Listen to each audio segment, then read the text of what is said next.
Dear friends, आज के इस क्लास में आपका हार्दिक हार्दिक स्वागत करते हैं। गाइस, आपको पता होगा कि अभी हमारा जो टॉपिक चल रहा है वो मौर्य वंश का चल रहा है और मौर्य वंश का जो टॉपिक हमारा है ये हमारा फोर्थ टॉपिक है। अर्थात ये जो हमारा वीडियो का जो है वो भाग 4 है, यानी कि भाग 1, 2 और 3 ये डाल दिए गए, जिसको आपको डिस्क्रिप्शन बॉक्स में भी उसका लिंक मिल जाएगा। डियर फ्रेंड्स, आपको यहाँ नजर आ रहा होगा मौर्य वंश का प्रशासनिक व्यवस्था। आज हम लोग जानेंगे कि मौर्य वंश का प्रशासनिक व्यवस्था क्या था। इतने बड़े साम्राज्य, अभी मैं आगे चर्चा करूंगा कि कितना बड़ा उनका भूभाग था। ऐसी स्थिति में उनका इतना बड़ा साम्राज्य को जो चलाने की जो प्रक्रिया थी, जाहिर सी बात है उनका कुछ ना कुछ एकदम बेहतरीन प्रशासनिक व्यवस्था होगा। एक भारत को एक बड़े से भूभाग के रूप में हम लोग के बीच में दिए, और जिसके कारण से उतने बड़े भूभाग को चलाने के लिए, उनकी राज व्यवस्था को चलाने के लिए ये जरूरी हो जाता था कि उनकी प्रशासनिक व्यवस्था कितनी स्ट्रांग है। उसको आज हम लोग देखेंगे कि कौन से शासक के समय में किस तरह से उनकी प्रशासनिक व्यवस्था थी और वो किस तरह से अपने वो राज व्यवस्था को चलाते थे। तो गाइस, यहाँ पर आपको ध्यान में होगा, यहाँ मैंने लिख रखा है प्रमुख। मौर्य वंश जो था हमारा केंद्र प्रशासन पर डिपेंड था। कैसे? तो केंद्र का मतलब ये होता है कि जो भी निर्णय लेना हो वो सारा का सारा सेंट्रल से ही लिया जा सकता है। और सेंट्रल में कौन थे? तो राजा थे, प्रमुख राजा थे। जो भी उस शासन काल के जो राजा होते थे वही प्रमुख होते थे और उनके द्वारा ही सारे डिसीजन लिए जाते थे। वो छोटे छोटे डिसीजंस के लिए अलग अलग अधिकारी बनाए हुए थे, परंतु जो मुख्यतः जो डिसीजन, जो बड़े डिसीजन लिए जाते थे वो किनके द्वारा लिए जाते थे? राजा के द्वारा। जिसमें से मुख्यतः था न्याय से, और उसके बाद सैनिक से रिलेटेड जो भी डिसीजन होगा वो राजा लेते थे, और साथ में प्रशासन से, यानी कि शासन व्यवस्था कैसी चलानी चाहिए, इस सब चीजों को, जितना भी डिसीजन लेना या किसी तरह का नया चीज को इम्प्लीमेंट करना अपने राज्य में, इसका सिर्फ और सिर्फ राजा ही करते थे। ये पूरा का पूरा केंद्र प्रशासन पर आधारित था। ये मौर्य वंश हमारा पूरा का पूरा केंद्र प्रशासन पर आधारित था, जिसके माध्यम से पूरी शासन व्यवस्था अच्छी तरीके से चल रही थी। अब राजा है तो ऐसा नहीं है कि राजा ही सारी चीजों को देखते होंगे, वो तो अपने लिए मंत्री रखे होंगे। तो उनके लिए जो प्रशासनिक जो अधिकारी होते थे उनको कहा जाता था अमात्य। जो डीसी आते हैं, जो मतलब लेखा जोखा, डिस्ट्रिक्ट को देख रेख, ये सब जो होता है, पूरा संचालन करना, ये सब जो अधिकारी होते थे वो होते थे प्रशासनिक अधिकारी। और प्रशासनिक अधिकारी को मौर्य वंश में अमात्य कहा जाता था। और उसके बाद आपको ध्यान होगा यहाँ पर दूसरे नंबर पर तीर्थ लिखा हुआ है, यानी कि प्रशासनिक अधिकारी को छोड़कर मंत्री परिषद के अतिरिक्त जो राजा के मंत्री परिषद में थे उनके अतिरिक्त भी जो अधिकारी होते थे, जो प्रधान होते थे, उनको तीर्थ कहा जाता था। अब यहाँ पर एक बात को आप लोग ध्यान में रखना, अभी जो हमारा वर्तमान में जितना प्रशासनिक व्यवस्था है, पहले क्या है, हम लोग सबसे छोटी क्या है, किसको मानते हैं? ग्राम को मानते हैं। ग्राम के बाद से क्या है? तो पंचायत है। पंचायत के बाद से क्या है? तो उसके बाद हमारा ब्लॉक आएगा, ब्लॉक के बाद डिस्ट्रिक्ट आएगा, डिस्ट्रिक्ट के बाद राज्य आएगा, राज्य के बाद देश आता है। उसी तरह से मौर्य वंश में भी ये जो कॉन्सेप्ट जो लिया गया है भारत में, ये कहीं ना कहीं हमारा प्राचीन भारत से ही रिलेटेड था। क्योंकि आप देखोगे मौर्य वंश में तो उसका एकदम सेम प्रोसेस ऐसा ही था, ग्राम से लेकर, ब्लॉक से लेकर, जिला से लेकर, राज्य से लेकर, अंतिम में देश तक। तो इसी तरह से यहाँ भी बने हुए थे। अब उतने सारी चीजों को चलाने के लिए आपको पता होगा कि बहुत सारे अधिकारी होते हैं। जैसे आप पंचायत स्तर पर चले जाओ तो मुखिया होते हैं, उसके बाद ब्लॉक स्तर पर चले जाओ तो बीडीओ होते हैं, और उसके बाद आप अगर डिस्ट्रिक्ट लेवल पर चले जाओ डीसी होते हैं, सैनिक विभाग से एसपी होते हैं, और फिर स्टेट लेवल में अगर चले जाओ तो वहाँ भी मुख्यमंत्री होते हैं, उनके भी जो सचिवालय में जो कार्यकारिणी होते हैं उनके द्वारा चलाया जाता है। फिर सेंट्रल में भी चले जाओगे तो देश में भी उसी तरह से उनके बीच में राजा के अगल बगल में मंत्री परिषद होते हैं, जो हमेशा राजा को दिशा निर्देश देते रहते हैं। इसी तरह से मौर्य वंश में था। अब गाइस यहाँ ध्यान देना, जो जिला होता था, जो डिस्ट्रिक्ट होता था, डिस्ट्रिक्ट प्रशासन जो होता था हमारा, जिला प्रशासन जो होता था, उसको मंडल कहा जाता था। क्या कहा जाता था? मंडल। ये दरअसल 1600 गांव से मिलकर बनता था। 1600 गांव से एक मंडल को तैयार किया जाता था, जिसको जनपद भी कहा जाता था। अब यहाँ पर ध्यान देना, मंडल है, जिला है, तो उसको उसके अंदर में तो कोई ना कोई कार्यकारिणी होंगे, तो उसके लिए जो कार्यकारिणी थे आपको नजर आ रहा होगा, समाहर्ता। समाहर्ता यहाँ पर जो थे वो राजस्व प्रधान थे। आप एक तरह से अभी के समय में डीसी कह सकते हो, डीसी या डीएम। अभी के समय में यही डिस्ट्रिक्ट को भी मैनेज करते हैं। तो आप यहाँ पर ध्यान देना, राजस्व प्रधान, अर्थात जिला में जितना भी कर जो जमा होता था वो किनके द्वारा होता था? राजस्व प्रधान समाहर्ता के द्वारा। उसके बाद है शनिघाट। तो ये राजकीय कोषाध्यक्ष होते थे। पैसा का जो ब्यौरा रखने का, जितना भी डिटेल्स रखने का, वो कौन होते थे? शनिघाट। और उसके बाद है सीताध्यक्ष। अब ये क्या था? तो आप मौर्य वंश को जब आप पढ़ोगे तो आपको पता चलेगा मौर्य वंश का जो जमीन का जो काम होता था, इस सीता जमीन जो होता था, हमारा खेतीहारी जो जमीन होती थी उसको सीता कहा जाता था। और वो जो सीता का अध्यक्ष जो होते थे उसको राज्य के कृषि विभाग से जोड़ा गया था, यानी कि राज्य के जो कृषि विभाग को जो देख रेख करेंगे उसको सीताध्यक्ष कहा जाता था। उसके बाद है पान्याध्यक्ष, जो वाणिज्य विभाग को, कॉमर्शियल विभाग को, कॉमर्शियल डिपार्टमेंट को वो देखते थे। अक्षपटलाध्यक्ष, ये क्या था? तो ये महालेखाकार थे, यानी कि पूरा राज व्यवस्था का लेखा जोखा रखना, पूरा जिसको हम लोग बाद में मुंशी जी जो बोलते थे, ये महालेखाकार होते थे जो पूरा का राज व्यवस्था का जितना भी क्रय विक्रय जो भी हो रहा है, जितना भी उनके पास पैसा है जो जमा है, उसका जो लेखा जोखा करते थे वो लेखाकार करते थे। अब यहाँ पर ध्यान देना, यही चीज सम्राट अशोक के समय में चेंज हुआ। क्या हुआ? इसी सम्राट अशोक के समय में परिवर्तन हुआ। सम्राट अशोक भी 5 रखे, लेकिन उनके समय में कुछ कुछ नाम अलग मिलते हैं और उनकी कार्य को भी अलग तरीके से देखा गया। जैसे आप देखोगे अशोक के शासनकाल में अग्रमात्य जो होते थे वो क्या होते थे? सम्राट का मुख्यमंत्री, जो राजा होता था उसका मुख्यमंत्री को अग्रमात कहते थे। वहीं आप देखोगे महामात्र, तो महामात्र जो होते थे प्रशासन विभाग से जुड़े हुए थे। वहीं जो राजुक थे, ये जो राजुक थे वो कौन से थे? तो प्रांतीय स्तर के उच्च अधिकारी थे। जो प्रांत का जो हमारा बंटा हुआ था, अभी देखिए यहाँ पर जो प्रांत है, मैं इस पर चर्चा करूंगा। तो जो ये प्रांत थे उसके उच्च अधिकारी थे, मतलब सबसे सर्वश्रेष्ठ अधिकारी थे जो देख रेख करते थे। वहीं आप देखोगे सम्राट अशोक के समय में युक्त का चर्चा मिलता है, जो राजस्व संग्रह करने वाला था। राजस्व संग्रह करने, यहाँ समाहर्ता था, आप लोग ध्यान देना। यहाँ पूरा मौर्य वंश में इनका ज्यादा डिटेल्स मिलता है। समाहर्ता जो राजस्व प्रधान थे, उसी में आपको यहाँ पर मिलेगा युक्त। अब युक्त कौन थे? तो राजस्व संग्रह करने वाला था। 5वें नंबर में प्रादेशिक, जिले के पदाधिकारी थे। अब गाइस इस प्रांतीय शासन को समझने के लिए आपको मैप की जरूरत पड़ेगी, इसलिए मैं मैप से समझाता हूं आपको।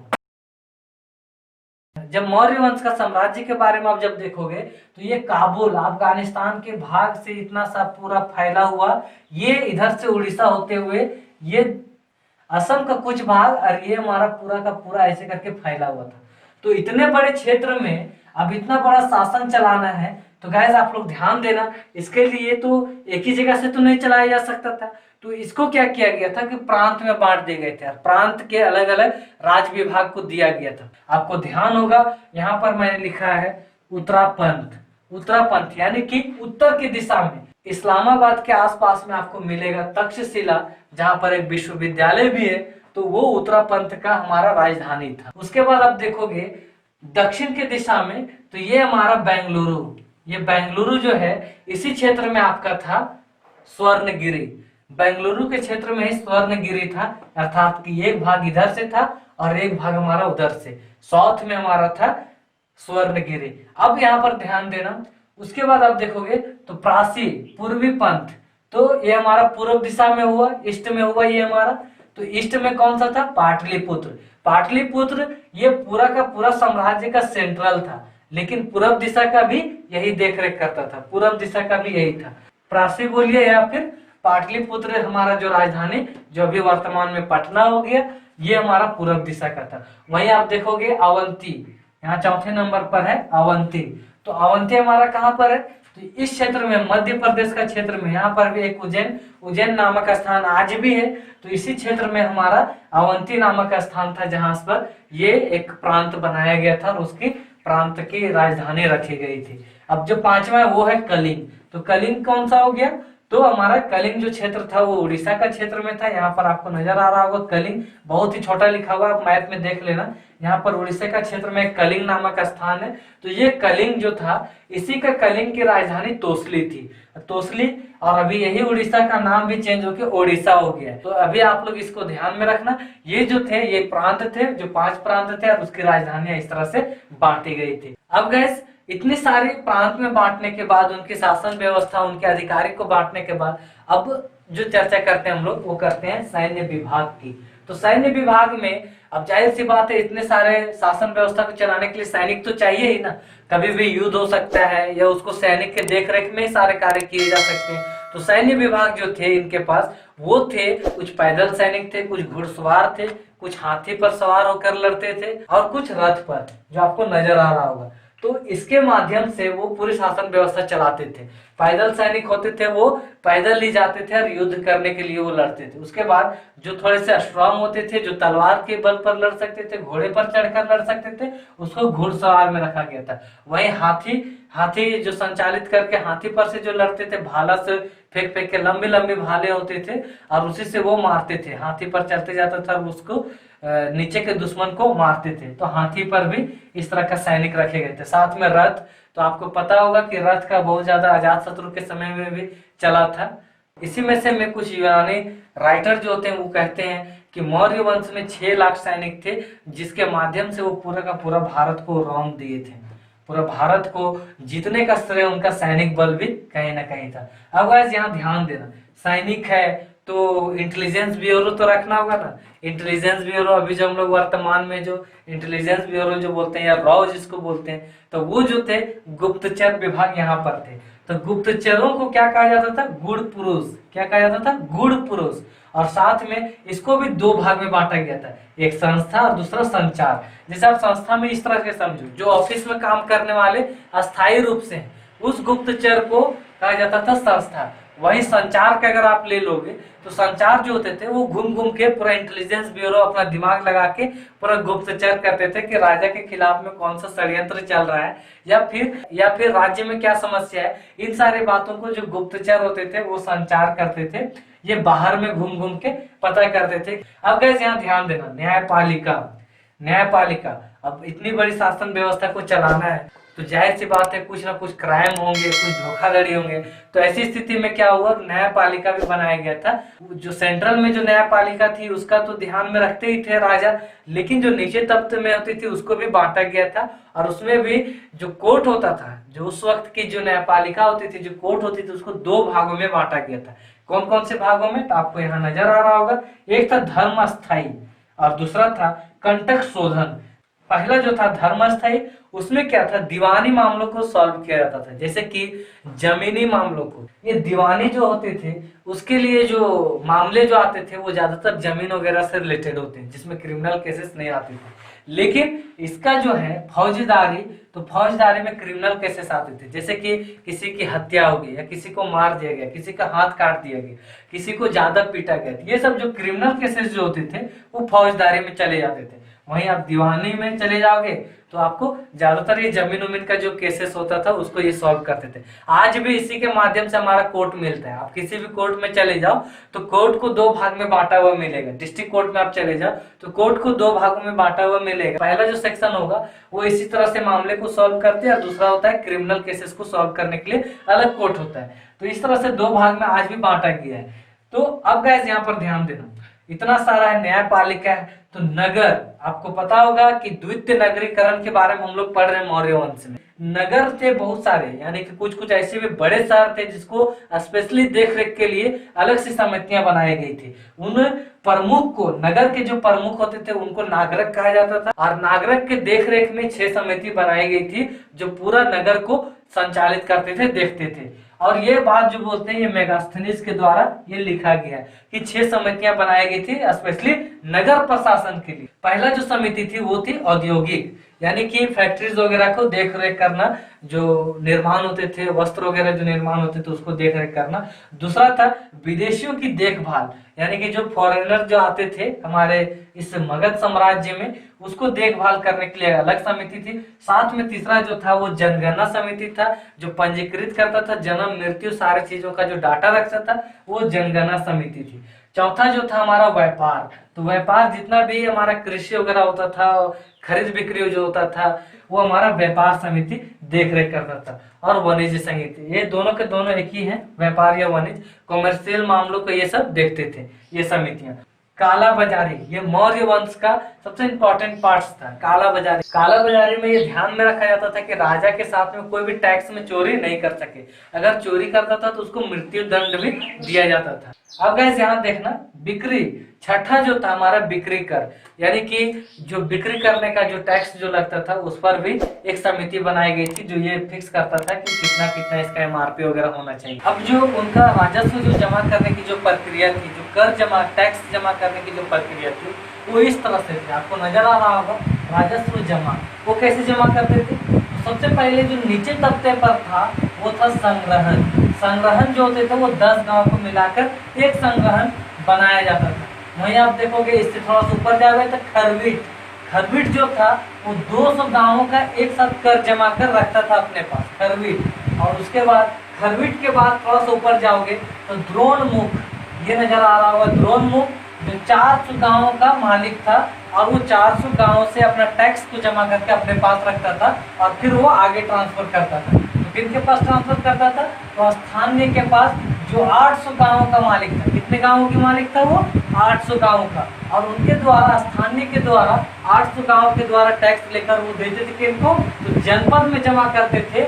जो समाहर्ता जो देख रहे थे, 1600 जो गांवों का जो देख रेख कर रहे थे, 1600 गांवों का मंडल बोलिए, जनपद बोलिए, जिला बोलिए, उनके पास ये जमा करते थे टैक्स के रूप में। 1600 गांव का एक साथ इकट्ठा करके 1600 गांव का जमा होता था एक जगह जनपद के पास। और ये फिर जनपद ऐसे जमा करते थे राजा के पास। ये जनपद जमा करते थे राजा के पास। इस तरह से उनका राजस्व व्यवस्था थी। अब गाइस अगर हम लोग उनको देखें कि उनका सामाजिक व्यवस्था कैसी थी, तो आपको इधर नजर आ रहा होगा कौटिल्य जो है वो 4 वर्ण का जिक्र करते हैं। यानी कि कहते हैं ये कि मौर्य वंश का जो समाज था वो ब्राह्मण, क्षत्रिय, वैश्य, शूद्र, ये 4 वर्ण पर आधारित था। परंतु शूद्रों की स्थिति बहुत ही सुधरने लगी थी, वो उस तरह का पहले जैसा गुलामी में नहीं जी रहे थे।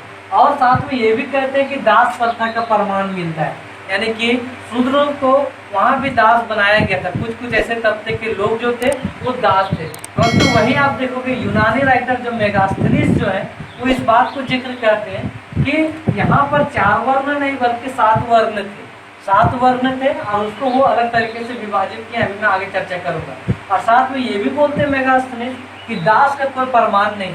अर्थात यहाँ पर आप एक तरह से ये समझ सकते हैं जैसे कि भारत के सापेक्ष में जो दास प्रथा थी वो अलग था। वहाँ जो काम कराया जाता था, जितना जलील किया जाता था, जितना मारा जाता था, उसकी दास प्रथा अलग थी।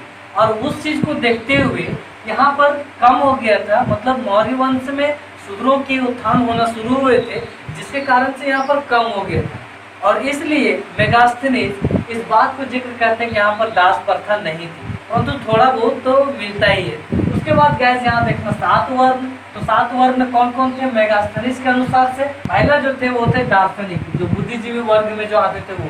दूसरे थे किसान वर्ग, जो काम करते थे, खेतीहारी जो करते थे, खेती बाड़ी जो करते थे, वो किसान में आते थे। अहिर जो थे, जिनको ग्वाले भी कहे जाते हैं, तो तीसरे वर्ण में थे अहिर। और इनके द्वारा दूध का जितना भी छाछ बनाना, मक्खन बनाना, ये सब जो कार्य होता था ये इनको सौंपा गया था। वहीं पर आप देखोगे कारीगर, तो कारीगर में मिस्त्री वगैरह जो आते थे, मकान बनाना, लकड़ी के सामान बनाना, मिट्टी के बर्तन बनाना, ये सब जो होते थे ये कारीगर में चले जाते थे। और पांचवा जो था वो था सैनिक। सैनिक के बलबूते पर ही भारत का उतना बड़ा साम्राज्य फैला था मौर्य वंश में। और छठा था निरीक्षक। तो निरीक्षक जो था वो थे, निरीक्षण करते थे, तहकीकात करते थे, उनको रखा गया था। और सातवां था सभासद। सभासद के द्वारा भी इस तरह का 7वां वर्ण में सभासद का चर्चा मिलता है। अब गाइस यहाँ ध्यान देना, स्त्री की अगर हम लोग बात करें तो स्त्रियों की जो स्थिति थी वो बहुत ही अच्छी थी। मौर्य वंश में स्त्रियों की स्थिति बहुत ही अच्छी थी, परंतु वैश्यावृत्ति का चर्चा मिलता है। वैश्यावृत्ति उस वक्त भी थी जिनको रूपा जीवा कहा जाता था। जो वैश्यावृत्ति वाली जो स्त्री होती थी उनको बोला जाता था रूपा जीवा। अब गाइस यहाँ ध्यान देना, अर्थव्यवस्था की हम लोग बात करें, इतनी सारी शासन व्यवस्था को चलाना है, सैनिक है, कारीगर है, प्रशासनिक अधिकारी है, इतने सारे चीजों को चलाना है। दूसरी बात है राज्य के अंदर में जितने हमारे जनता है उनके कल्याण के लिए कुछ बातें करनी। तो अर्थव्यवस्था तो जाहिर सी बात उसको देख रेख करना होगा। तो कैसे करना था? तो अर्थव्यवस्था के लिए आप देखोगे जो मुख्य आधार था वो था कृषि। क्या था? कृषि पर आधारित ये था, जिसमें से सिंचाई कर को उदय भाग कहा जाता था। क्या कहा जाता था? उदय भाग कहा जाता था। और इससे कर जो लिया जाता था 1/10 लिया जाता था। होता क्या था, जैसे कुछ ऐसे भाग थे जहाँ पर राजा के द्वारा सिंचाई की व्यवस्था की जाती थी, और सिंचाई की व्यवस्था करने के बाद कुछ टैक्स राजा भी लेते थे। कितने लेते थे? तो पूरा उपज का 1/10। वहीं आप देखोगे सामान्यतः जो था सभी में जो टैक्स जो लगाए गए थे वो था 1/6 और एक था 1/4। लेकिन इसमें इसमें आप लोग ध्यान देना, ये जो टैक्स था आपके व्यापारिक जो टैक्स जो लगाए गए थे आंतरिक और बाहरी रूप से, अगर इन टैक्स से कोई भी चोरी करता था और वो पकड़ा जाता था तो सीधा मृत्यु दंड दिया जाता था। इस तरह का उसमें प्रावधान था।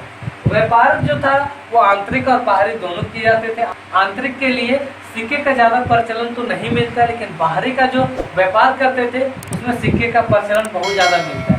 जैसे कि आप देखोगे 600 BC के आसपास में जब नंद वंश के जो अंतिम शासक थे धनानंद, उनके समय में जो सिक्के चलाए गए थे वो थे आहत के सिक्के और साथ ही पंचमार्क के सिक्के। लेकिन इन सिक्कों में राजा का मुहर नहीं लगा हुआ रहता था या राजा का कोई वैसा पहचान नहीं होता था। ज्यादातर इसको व्यापारिक दृष्टिकोण से यूज किया जाता था। तो बाहर का जब करते थे वो व्यापार तो सिक्के का यूज करते थे, और साथ में जब आंतरिक जब करते थे तो ज्यादा सिक्के का वो यूज नहीं करते थे। वस्तु विनिमय यानी कि अदला बदली करके वो वस्तु को खरीद बिक्री करते थे। अब व्यापारिक कर रहे हैं तो जाहिर सी बात है, व्यापार जब बाहर से सामान आएंगे तो उसके लिए कोई ना कोई तो मार्ग चाहिए। तो ज्यादातर जो मार्ग का जो प्रयोग होता था वो समुद्र या नदी। तो नदी जो था वो दक्षिण भारत के जो क्षेत्र से, जैसे सोना आ गया, चांदी आ गया, ऐसे जो क्षेत्र होते थे जो दक्षिण भारत से चढ़कर हमारा उत्तर भारत में जो आता था, उसमें ध्यान ये रखा जाता था कि नदी के क्षेत्र से आना ज्यादा उचित होगा, क्योंकि समुद्र में बहुत ज्यादा लूटमार होता था। कहीं भी बीच समुद्र में ज्यादा गहराई होने के कारण वहाँ ज्यादातर लूटे जाते थे सामान। इसलिए क्या होता था कि नदी का क्षेत्र ज्यादा सुरक्षित समझा जाता था और नदी के क्षेत्र से आते थे।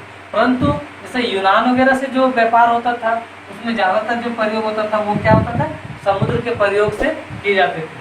समुद्र है तो अब जाहिर सी बात है बंदरगाह तो बनाने पड़े, क्योंकि जहाँ जाकर रुकेगा कहाँ। तो समुद्र के लिए जो बंदरगाह जो बनाए गए थे उसमें से मुख्यतः हमारे बीच में है भड़ौल, सुपारक और ताम्रलिप्ति। ये जो 3 जो बंदरगाह थे वहाँ पर शिप रुकते थे और वहाँ से फिर माल को उतार कर अपने राज्य में लाए जाते थे। इस तरह से पूरा व्यवस्था किया गया था बंदरगाह का। अब गाइस यहाँ ध्यान देना, मौर्य काल में सिक्के जो चलाए गए थे, मौर्य काल में जो सिक्के चलाए गए थे वो ज्यादातर चांदी और तांबे के थे। चांदी के जो सिक्के थे वो सिक्के का नाम था शतमान और कृषापंच। ये जो थे सिक्के, 2 सिक्के, ये चांदी के सिक्के थे। वहीं आप देखोगे मासक और काकिनी, मासक और काकिनी जो थे वो तांबे के सिक्के बने हुए थे, यानी कि तांबे के सिक्के इस तरह के बनाए जाते थे। तो गैस इतना लंबा चर्चा करने के बाद ये टॉपिक हमारा यहाँ पर समाप्त होता है और उम्मीद करते हैं कि आप लोग को समझ में आया होगा। मौर्य वंश को मैंने 4 भागों में देने का प्रयास किया था और 4 भागों में ये दिया गया है। अब जो हम लोग चर्चा करेंगे वो चर्चा करेंगे मौर्योत्तर काल का, जिसमें से सोम वंश, कण्व वंश ये सब आएंगे, और साथ में विदेशी शासकों के बारे में भी मौर्योत्तर काल में चर्चा करेंगे। यानी कि जब मौर्य वंश जब खत्म होने के कगार पर था उस वक्त कौन कौन से शासक उभर रहे थे और उनके बारे में मौर्योत्तर काल में हम लोग देखेंगे। उम्मीद करते हैं कि आज की वीडियो आपको अच्छी तरह से समझ में आई होगी। अगर समझ में आई होगी तो प्लीज गाइस आप हमारे वीडियो को लाइक करके बता सकते हो कि मुझे आपकी ये वीडियो समझ में आई है। साथ में अगर किसी तरह से कोई डाउट हो तो आप बेशक कमेंट बॉक्स में कमेंट कर सकते हैं। तो आज के लिए बस इतने, हम लोग फिर से मिलेंगे। यदि आप चैनल में नए हो तो प्लीज आप हमारे चैनल को सब्सक्राइब करें। मैं लाइव क्लासेस लेने के लिए ज़्यादा सोच रहा हूँ, उसमें आपको और भी डिटेल से पढ़ाऊंगा। इसलिए एक अच्छा खासा सब्सक्राइबर जब तक नहीं होगा तब तक मैं लाइव क्लासेस नहीं लेने वाला हूँ, क्योंकि आप लोग अंदाजा लगा लो जितना भी सब्सक्राइबर होता है उसका 10% ही स्टूडेंट लाइव पढ़ते हैं, और इसलिए 10% को अगर पढ़ाना है तो मेरे ख्याल से आपको ज़्यादा से ज़्यादा सब्सक्राइबर बढ़ाना होगा। उसके बाद मैं लाइव क्लासेस लूँगा और पूरा डिटेल से पूरा इंजॉयमेंट के साथ, क्योंकि मैं उसमें आपका लाइव कमेंट को भी पढ़कर जवाब दूंगा। और इसलिए उम्मीद करते हैं कि आप हमारे चैनल को जल्दी से जल्दी ज़्यादा से ज़्यादा फैलाएंगे। चलिए आज के लिए बस इतना ही, हम लोग फिर से मिलेंगे। तब तक के लिए bye bye, take care, love you to all, thank you guys.